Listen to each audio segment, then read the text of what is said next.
Okay, sir. Uh, can you say what branch of service were you in? I was in the infantry because I tried to get in the Navy Air Corps, but I was colorblind. And they said, I'm sorry, son, you can't land on decks of ship if you don't know the colors of the flags. So I ended up in the infantry.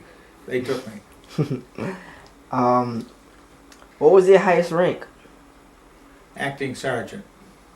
Acting sergeant. Also, you was a rank a T5 also, right? Yes, that was the official one. They never, they never paid me for anything more than that. Okay. They said I could be master sergeant if I would sign up Okay. for the next 3 years or something like that. Yeah. I didn't say drop dead, but that was what I was sort of thinking at the time. Yeah, because I think I researched T5 and I understood like it was the same. It's like the same thing as a Corporal. corporal. Yes, Yeah. absolutely. Where are you from? At that point, I was in Ayer, Massachusetts, which I'd gone to Mount Herman School, and so that was where I was going to high school. But my folks lived in Ayer, which is where Fort Devens is, which made it very convenient. I just had to walk down the street when I went in the Army. Okay. Do you consider that your hometown? Not anymore, but that was, at that time it was, yes.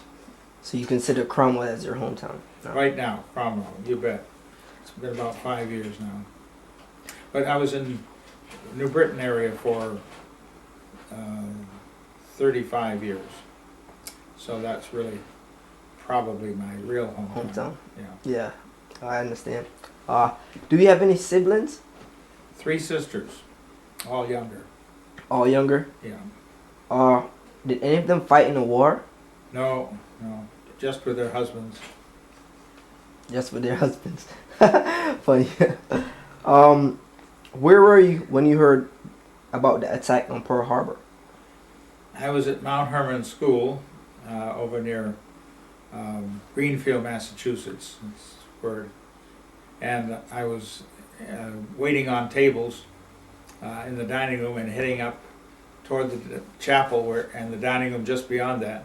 And it was a steep hill, and somebody came running down. I was halfway up the hill, and they said, "We're at war." So that's where it was. They ran down. What was your thoughts about the war? Like hearing that we were in a war. What was your first reaction? Well, I was conscious that a lot of people in the country were trying to avoid war. A lot of pacifists around, a lot of people who said we don't want to go to war again. We went to the war to end all wars, and a lot of the leaders of the country were trying to keep us out. And if Japan had not attacked Pearl Harbor, I don't know how long it would have taken us, but we would have eventually gotten in. Okay. It took us 2 years to get in the First World War. Started in 1914, and we didn't get in until 1916. So I think we ended in 1918. So we were only in for 2 years. 2 years.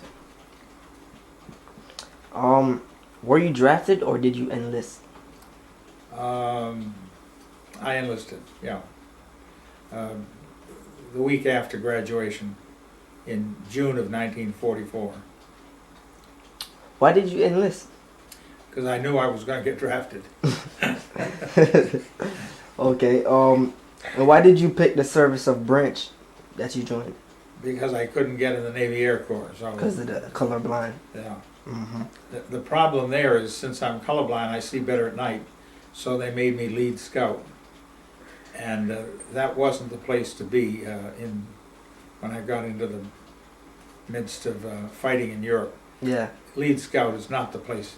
You want to be in the rear, not in Not in the lead. But I see 10% better at night than the average person. So they said you're going to be. So being colorblind was a no-winner any way you look at it. Yeah. So, do you recall your first days in the service? We were in. We took a train down from Boston down. Well, actually, it stopped at Camp Devens, which it was called in those days, down to Florida. And they got us down there and had us stand out in the sun. And after about 20 or 30 minutes, guys started to just drop one after another because of the heat down there. And we hadn't had enough water, enough salt. Anyway, so that was our first down there. Then we had 17 weeks of basic training.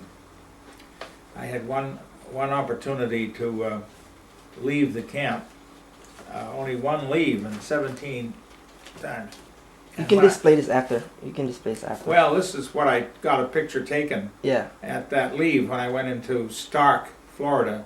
I was off for 3 hours, got a picture taken, went back to training again. Training again. What it shows in this picture is the fact that I won an award for marksmanship. A lot of the people in the place down there for training came from Arkansas and West Virginia and Tennessee, and they all had been shooting animals to eat, deer and possums and all The way that. of survival, yeah. Yes, so they've been doing that all their life. I had shot a BB gun once, 2 or 3 shots, I think, at a cousin's house. So they were not very happy when this green kid from Massachusetts won the award for shooting, because there were 48 of us, and I got the award. So Pretty impressive. very impressive. How did it feel at that moment when they told you were the champion, that you won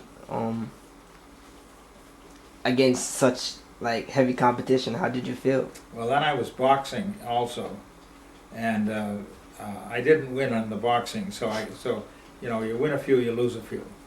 Yeah, you win some, you lose some. Tell me a little bit more about your first day once you joined the Army. Your first day. First day. Well, it was at Camp Devens, it was called in those days. Yes. And they just had us go to the barracks, and the first day was getting all kinds of inoculations and shots, getting clothes, getting a haircut, getting all that basic stuff. That was the first day, just filled with basics. How was the atmosphere? Was it like friendly? Everybody wanted to say hi. Everybody wanted to be there. Was that kind of atmosphere? I think so. I sort of hazy on that one. Nobody was thrilled about going to war, but we realized it was important to do it. It was one of those kind of wars that you knew who was right and who was wrong. It was not like Vietnam and Iraq and Afghanistan. It was pretty clear about the fact that Japan and Germany needed to be defeated. Tell me about your boot camp training and experiences. Very rugged. I could do 200 sit-ups and all that kind of stuff. We did 25-mile hikes with a big pack. We were doing jungle training because we were supposed to go to Japan. Not Japan, the Pacific, the islands. So we would, how to survive in the swamps with snakes. One guy got a snake in his shoe, a coral snake, and it killed him because he didn't know this. They're not a big snake, but they're deadly, and so he died. So it was no picnic out there in the jungles of Florida, but that was what we were training for. And I did not go to the Pacific. I ended up in the snow in Europe. Yeah, I understand. It was one of the coldest and Very cold. Yeah, it was one of the coldest, snowiest weather that they've ever seen since. A lot of snow, but I knew about snow, so that wasn't a problem. But it was cloudy all the time for at least 2.5 weeks in the bulge, so that no planes could fly. And the U.S. or the Allies were good with the aircraft, but if they couldn't fly. Couldn't fly. So it was We had no support. 75,000 is the figure they use. 75 to 85,000 were Americans were killed in the Bulge. Interesting. Do you remember any instructors Instructors in the training, in training? they were mean, but I don't remember them. I tried to forget them. They did a good job. That's what they were supposed to do. They did enough to get by. Yeah, well, they were trying to get us tough, and they did. We were all, 18, 19, and so we were all in pretty good physical shape. But they made us even Lean. tougher. Yeah. Lean and mean, yeah. So, boot camp, training camp, how did you get through it? What motivated you to keep going, keep pushing it? Well, because everybody else was doing it, so you just had to follow along and do what everybody else was doing. There were 48 in our platoon, as I mentioned to you, and I was the third from the tallest. I was just barely 6 feet. As a matter of fact, my record said 5'11" and 3/4, and 2 people were taller. So that really gives you an idea how the fact that in those days the average height was probably 5'6", 5'7", 5'8", a lot shorter than there would be today. I understand. So where exactly did you go once the war started? You said you went to I know you went to the cold area instead of the rainy area. So where exactly did you go? Well, we left Florida and went to New York, and got on the Wakefield. It wasn't a destroyer, it was a passenger ship. It had been a liner before, and there were 5,000 of us on this ship. We had bunks five high, and so it was really crowded. There were over 20 ships in this convoy because the submarines were still out there shooting ships down, sinking ships, and so it was they were weaving all over the ocean to try to avoid the submarines. But 5,000 of us ended up in Southampton. We were in Liverpool first, and got off the ship, and they had these great big nets that they took our duffel bags and put them on the dock. And in one case, the 5,000 duffel bags, it took us 3 or 4 or 5 hours to get these duffel bags off. One net after another. Each net probably had 20 duffel bags in it. And then the hooks or the ropes slipped, and all of them ended in the water between the dock and the ship. They were gone. You couldn't ever retrieve them. And we all laughed. That was really funny. Except one of them was mine. I have size 13 shoe, and I never had another pair of shoes that I could get because they didn't have any larger shoes. Because everyone was smaller. So I just had one pair of shoes, one coat, a jacket. It wasn't a coat, it was a jacket. It really was something you might use for a day like today, where it's 40 or 50 degrees. It'd be very comfortable, but not when it's snowing and when it's really cold. So we landed in Southampton, went down by train. They had the shades drawn on the train, so nobody could see us. They were worried about the German aircraft bombing the train. Landed in Southampton, got on a small ship, ended up in Le Havre in France, and got on a train, 40 and 8s, which we talked about before. Can you explain what 40 and 8s is exactly? These are regular small baggage cars, and in Europe they used them to transport 8 horses or 40 men. These are the ones that they used when they took people to the concentration camps. You've seen them in the pictures of the Holocaust and so on. So this was what they used. And so we got on the train, and then we took about 4 or 5 days to get to where the Bulge was we were replacements. So we were replacement people in the 75th Division who had been killed, and we were there for about 2 weeks. At that point, the fighting was over, the Germans were running, and so we only had about 2 weeks of serious fighting. Serious fighting. The problem is the Germans had white uniforms, coveralls over their uniforms. And the U.S. Had khaki, dark brown, and unfortunately, when you have white snow and dark brown uniforms, It's easy. very easy to pick us off with a rifle. And you'd look out on the field there and you'd see dark brown uniforms. So that was really not very much fun. Yeah, because this war was actually like one of the worst. This is the war that America lost the most soldiers in this battle. So Right. I understand where you're coming from. Yeah. What was your job assignment? Fighting.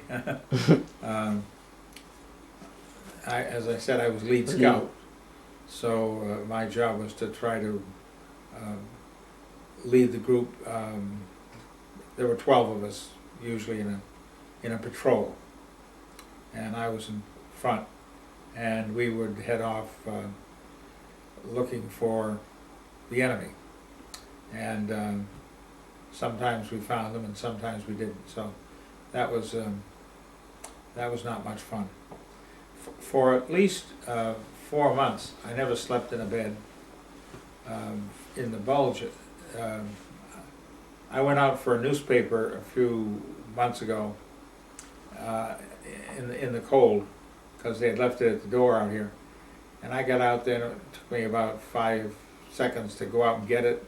And I said to myself, boy, it's cold. And I said to myself, how in the world could I have been out there 24 hours a day with nothing except a pair of gloves and a light coat?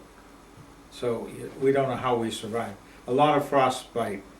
I had 3 toes that they were going to amputate. The guy got distracted and he didn't amputate them, and that was just as well. So I still have my toes. Oh, luckily.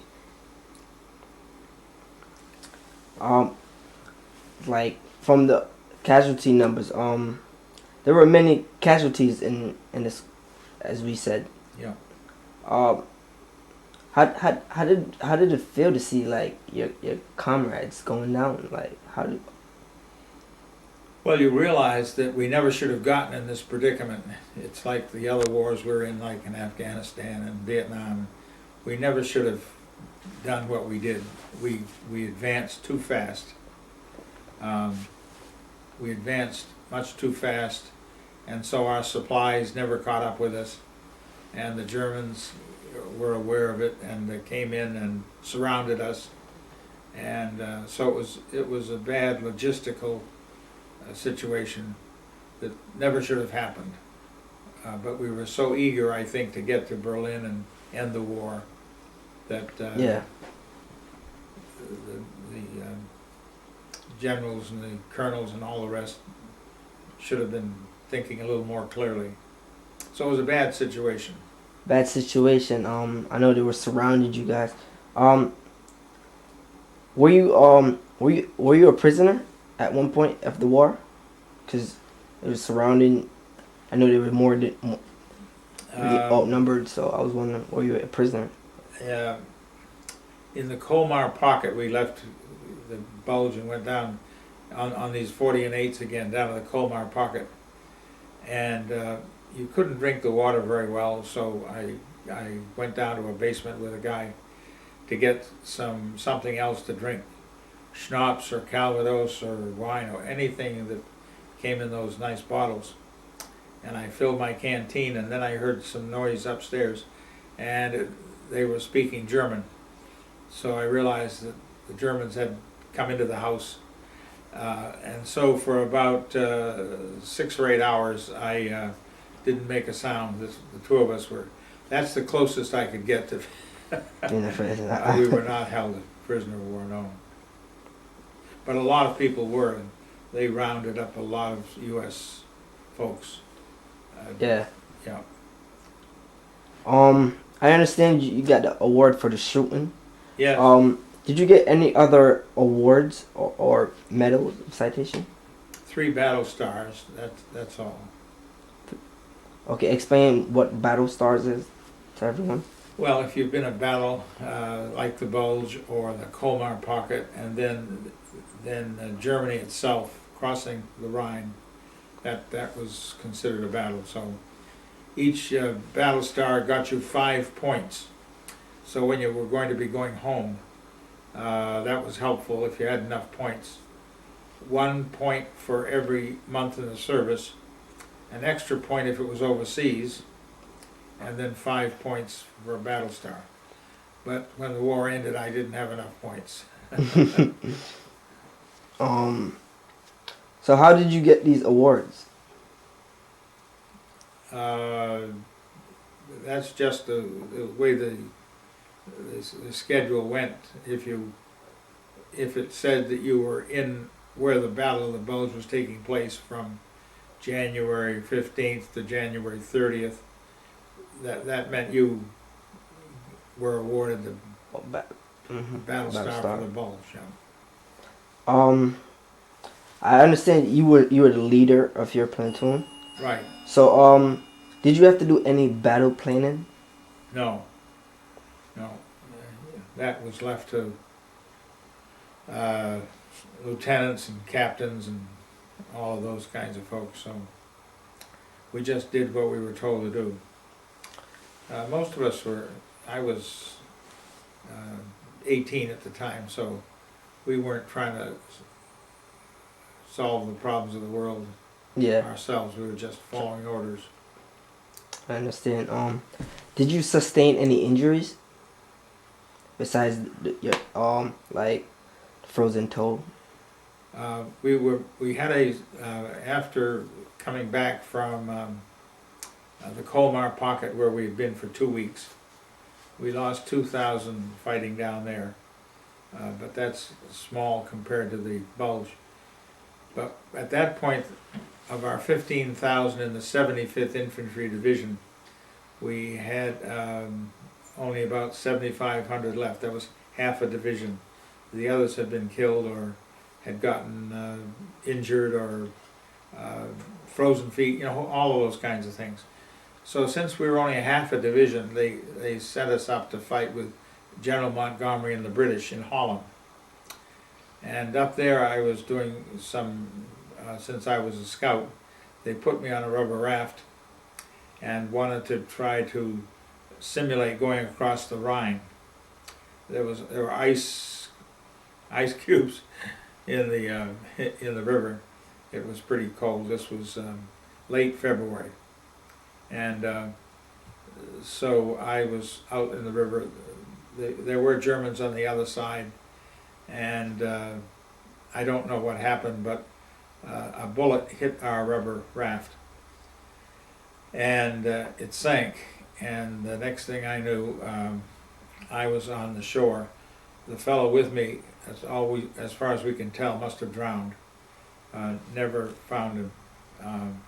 It was icy cold. I mean, you couldn't survive. Yeah. But I got to the bank, and I must have fainted because I don't remember it.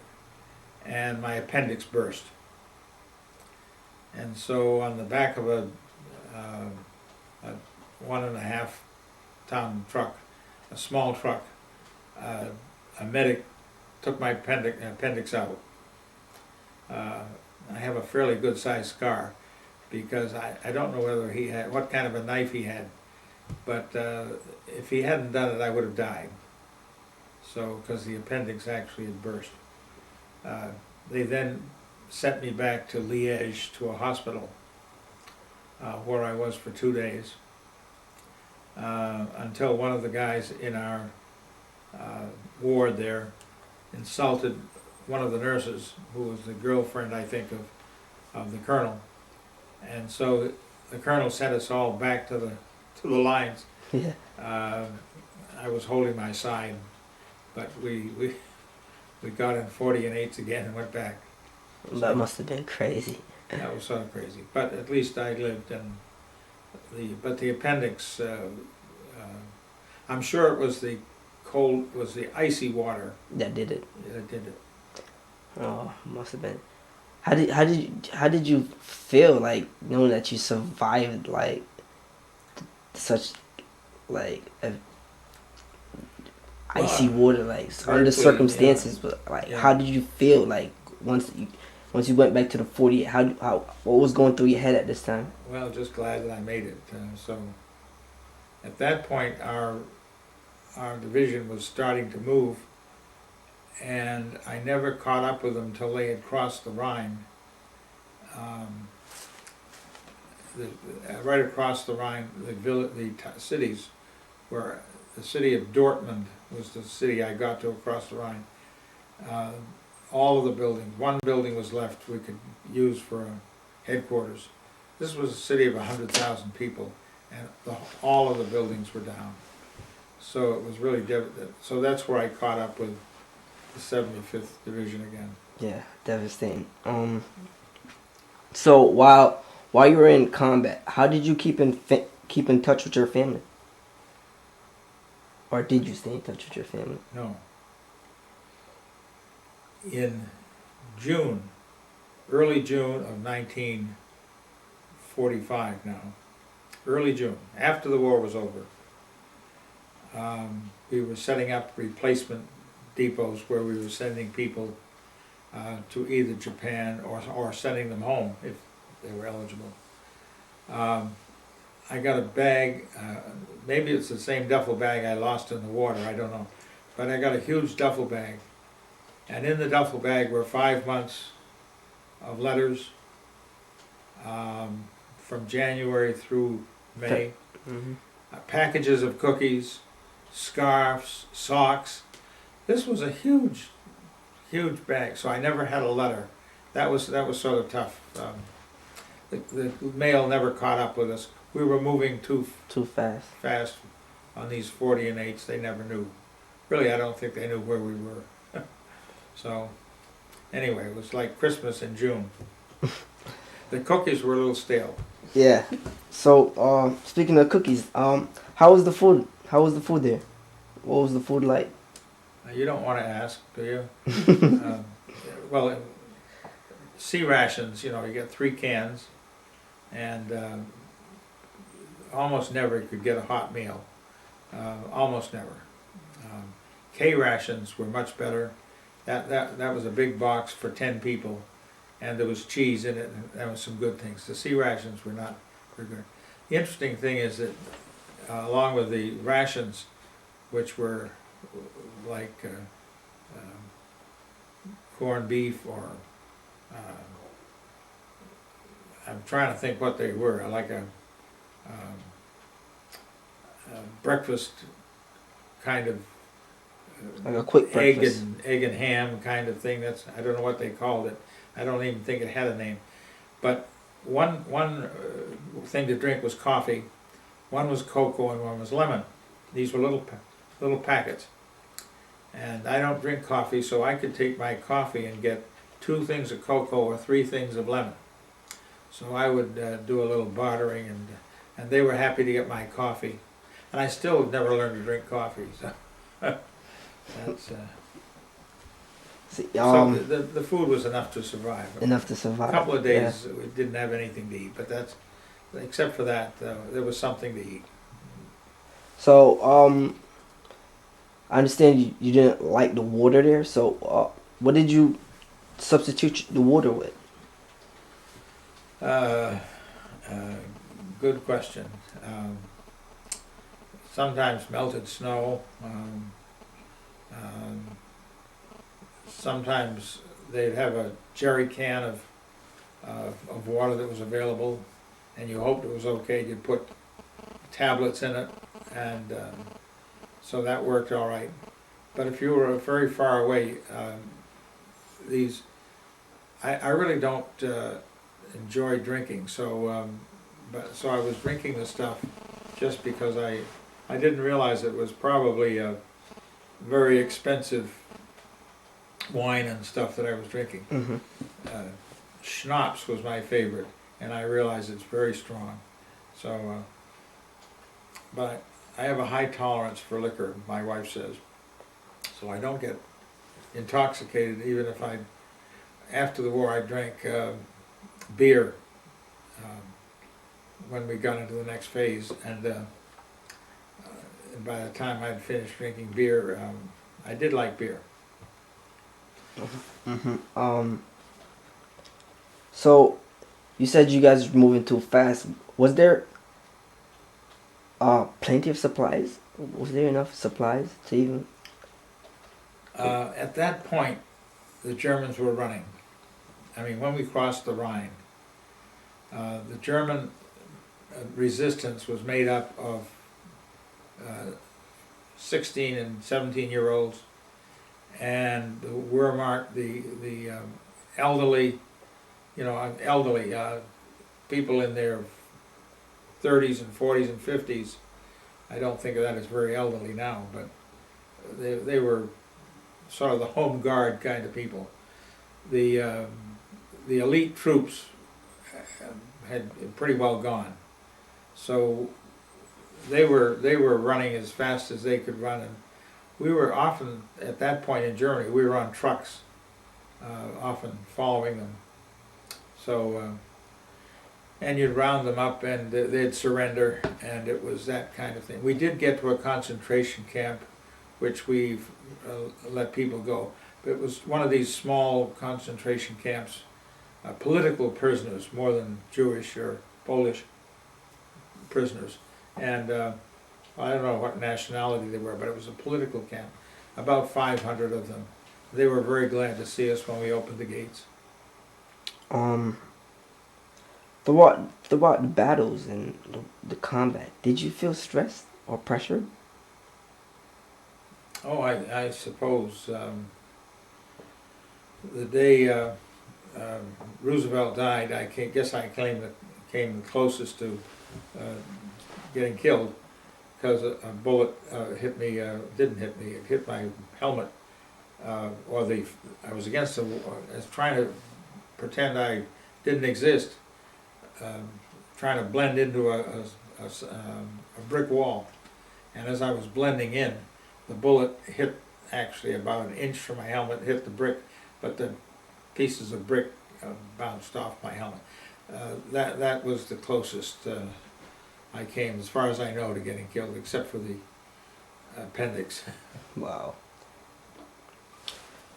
Was there something special you did for good luck? A little praying once in a while, I guess, is about the best I could come up with.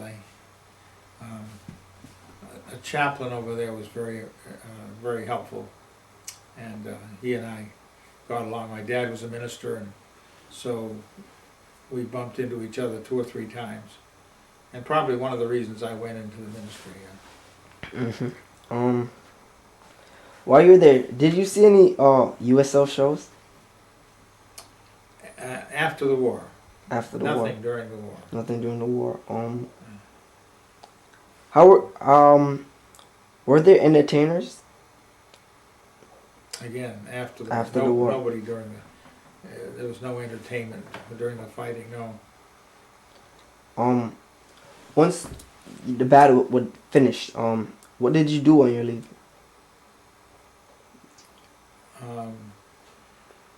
Well, they put me to work building huts for people who were going to be going overseas, either to U.S. or to the Pacific, and I helped build these shelters. Really, they were huts, glorified, in Camp Boston and Camp Baltimore. And I realize now that I must have left them with a few people cursing me once in a while, because I didn't realize how much cement I was putting in for a foundation. What I should have done was put in about 6 inches of sand and 3 inches of concrete. I ended up putting in 9 inches of concrete in a few of those places. And so some farmer in the future was going to have a dickens of a time cutting that cement up. Do you recall any particularly humorous or unusual event? Humorous events. Um, I got to the finishing of these camps, building these camps and getting people to go home. And it got to be early fall. Uh, and the colonel came up to 4 or 5 of us who had a lot of service, but not enough points to go home. He said, fellows, I'll give you a pass to go anywhere you want to go. 10-day pass.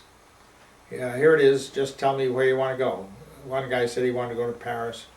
Another guy said he wanted to go to London. Another said, anyway, they picked the place they wanted to go to. And I said I'd like to go to Ireland. He said, well, I'll write it down, but I don't know how you're going to get there. Belfast, I said. That's where my dad had come from. Well, it took me about 5 days to get to Belfast.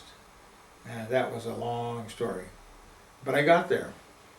And went to the city hall to find out there weren't Americans in Ireland at that point.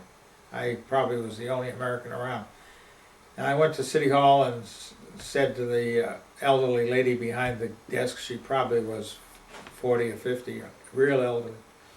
And I said, I'm just off the boat here, and can you help me find out what I ought to do? And she said, what's your name? And I said, Hugh Penney. And she said, oh my gracious. I said, yes, my dad came from here. She said, my stars, she said, or whatever she said, here is your relative coming down the stairs. It was the Lord Mayor of Belfast. He took me out to his club, set me up with a nice family that I stayed with for 2 or 3 days, 2 nights I guess it was. And then I had to head back home. At least when I headed home, I knew where I was going and how to get there. Because I was taking trucks and jeeps and boats, and anyway, it was quite a Journey. journey. A long journey. 10 days.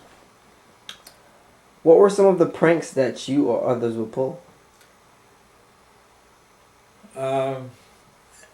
When I was put in charge of taking care of the open wire lines, we had a hotel in Wiesbaden, the Taunus Hotel, and so in the morning we would go out and make sure that the telephone lines were clear. Some of the German kids, I think, would with some kind of guns would shoot the glass things off the top of the. We had to replace those.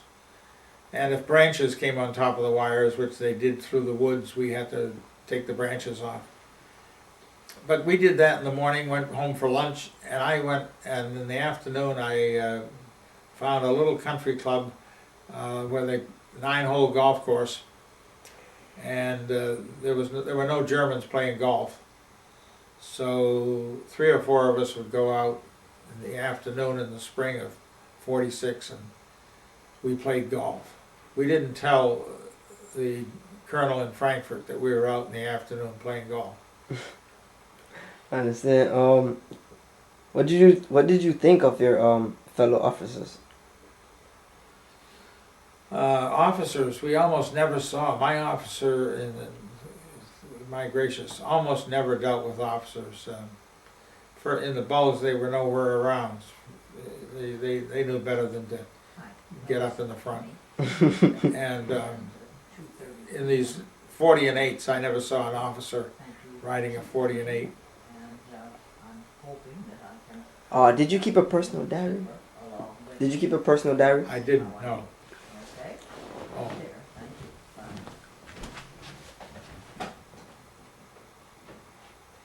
No, I never kept a diary. I didn't have don't even think I had a pencil or a pen.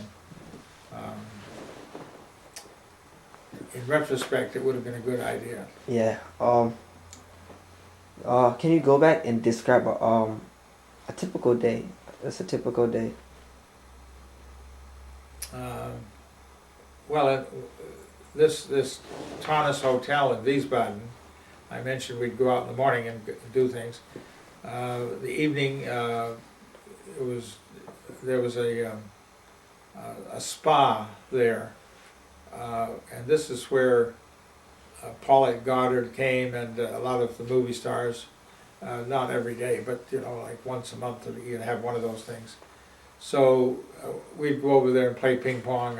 So that was the evening. This whole hotel, there were about 10 of us in my group doing the open wire lines, and there were 10 men, no women were in the Army at that point, doing the telephoning, the switchboard. So there were 20 of us living in this huge hotel. And in 1952, when Lois and I went almost 4,000 miles riding bicycles through Europe, we ended at this Taunus Hotel and thought we ought to stay there. And Lois went into this hotel and she came out saying, "We can't afford it." So I'd had the whole hotel for 6 or 7 months, and we should have stayed there that night, no matter what the cost, but we didn't. Yeah. So, do you recall the day your service ended? I was at Fort Dix in New Jersey, and they said, "Here's where you can sign out, and we'll get you on a train to get home." But you had a couple of problems with injuries, and if you can just wait one more day, we'll get you a 10% disability, which you'll carry all of your life. And I said, I don't want to wait one more day, so I said, "The heck with the disability. I'm on my way." What did you do in the days and weeks afterwards? I went up to Maine and painted houses, and then signed up for college. My dad was on the board of directors of American International College in Springfield, and my sister was going there, so I went to AIC for my freshman year. Didn't have time to think about other colleges. And after the 1 year, then that's when I went up to Bates College for 3 years. So that was AIC was a stopover kind of school. Yeah. There were 4 of us guys in a room about the size of our closet here. 2 bunk beds, 2 dressers, two desks, and about 6 inches of empty space in between. Really crowded. And so I decided that I didn't want to have 4 more years of that. And from the move there, you met your wife, Lois. Oh yes, very smart. Did you make any close friendship while in service? A guy named Leo Rizzo, a neat guy. He was an Italian from Somerville in Massachusetts, and he and I were the closest. And I've got some of his pictures. He had a camera, so any of the pictures I've got are pictures that I lost my camera when my duffel bag Went overboard. hit the dock. Yeah.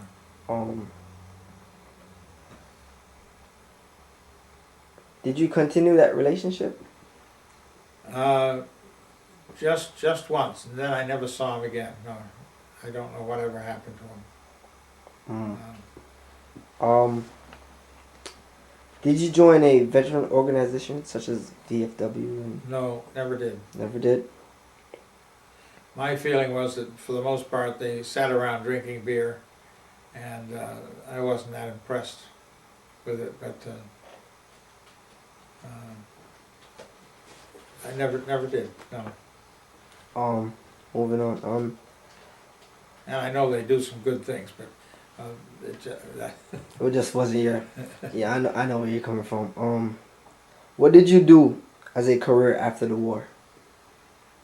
Well, I went to college and then to seminary at the University of Chicago, and then I went to a church in Massachusetts, in Andover, Mass, and then a church in Holden, and in 1964 came down to South Church in New Britain, Connecticut. So I've been in Connecticut ever since. Did your military experiences influence your thinking about war or military in general? Um, I decided it was absolutely ridiculous to get involved in any kind of a war as a thinking that it could solve problems.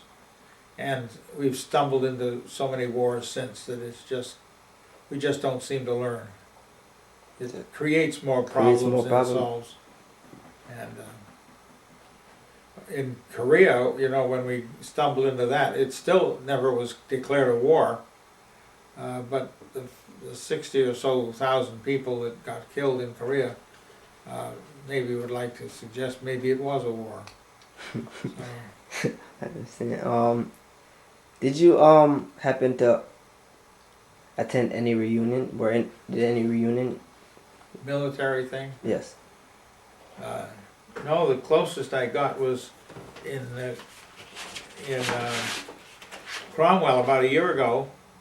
Secretary of State Susan Beisowitz invited us to get a certificate which indicates that we served in the Second World War. And there were about 50 or 60 from the Cromwell Middletown area who came to the high school and were honored. So that's the closest we can get to it. I was offered to go down to the World War II Memorial on a plane, get a free ride down there. But I thought somebody else ought to do it because I had seen the World War II Memorial. Okay. So, how did your service and experiences affect your life? Like, how was like being there in the combat itself affect you afterwards? Well, you realize how precious life is and how life can end sooner rather than later. And I think trying to help people was very important. Instead of helping them, instead of killing them, seemed to make more sense.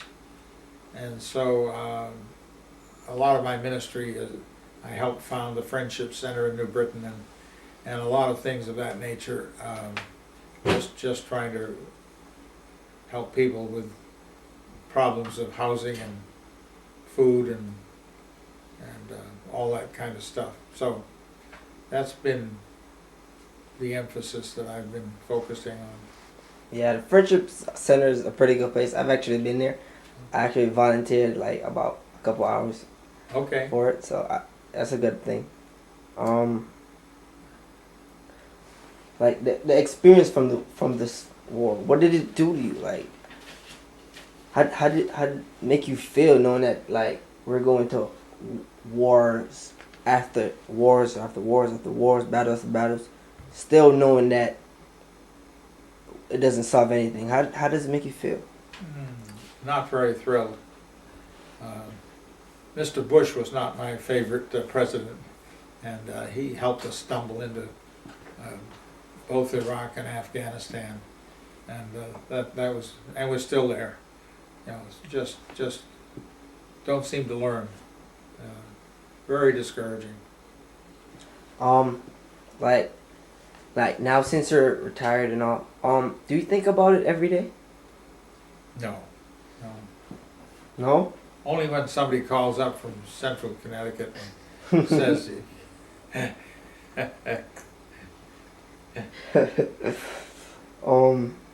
like this is coming to a close. It's been an honor to be a part of this documentation. Your time could be it's so important for us to document this. Well, thank you for following through on this project. How many of these interviews do you think you'll be able to do? I hope to get 2 done. If I do get 2 done, that will be satisfaction for me. That will be success for me. But we'll see how far we'll see as far as that goes. Okay. As the interview is coming to a close, is there anything that you would like to add that have not been covered in this interview? No, I think we've covered a lot of stuff. Thank you for your help with it. I hope your future in life with all of your involvement in education and things of this nature are you're gonna be graduating pretty soon, right? Yes, sir. Wonderful. Should be graduating. Have a great life and try not to get in any wars. That's the big goal right there. So there you have it. Okay. Bye-bye.